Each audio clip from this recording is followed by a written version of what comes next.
ఫలితం ఆశించకుండా పని చేసుకుపోయే వ్యక్తిని చూస్తే ఓటమి వణికిపోతుంది. ప్రజాసేవ తప్ప గెలుపోటములు చూడని మనిషిని చూస్తే పరాజయం పారిపోతుంది.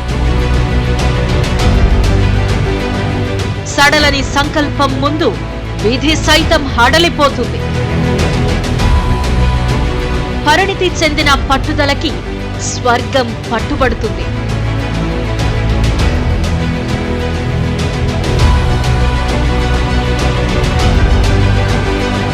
చలమలశెట్టి సునీల్ లండన్లో వ్యాపారవేత్త.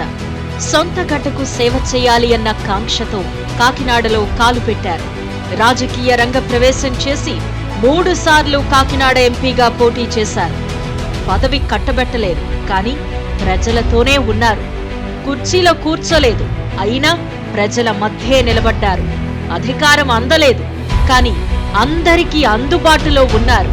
ఈ ఎన్నికల్లో వైసీపీ కాకినాడ పార్లమెంటరీ అభ్యర్థిగా బరిలోకి దిగుతున్నారు సునీల్.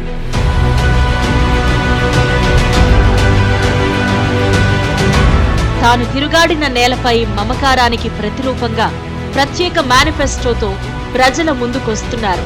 40,000 కోట్లతో భారీ పరిశ్రమల్ని తీసుకురావడం, నిరుద్యోగ యువత కోసం ఒక భారీ శిక్షణా కేంద్రాన్ని నెలకొల్పడం, 5 ఏళ్లలో 30,000 మంది నిరుద్యోగులకు ఉద్యోగావకాశాలు కల్పించడం, స్టార్టప్ ఫండ్ 100 కోట్లతో చిన్న తరహా పరిశ్రమలు ఏర్పాటు చేయడం, నియోజకవర్గాల పరిధిలో 400 గ్రామాల్ని దత్తత తీసుకుని 400 కోట్ల రూపాయలతో అభివృద్ధి చేయడం.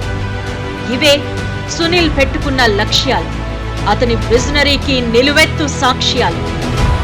జగనన్న సంక్షేమ పథకాల్ని, తన పారిశ్రామిక విధానాల్ని ప్రజల్లోకి తీసుకువెళుతూ కాకినాడ వాడవాడలోకి దూసుకెళుతూ అభివృద్ధి మంత్రాన్ని మోసుకెళుతూ పెత్తందార్ల ఎత్తుల్ని తుత్తునియలు చేస్తున్నారు.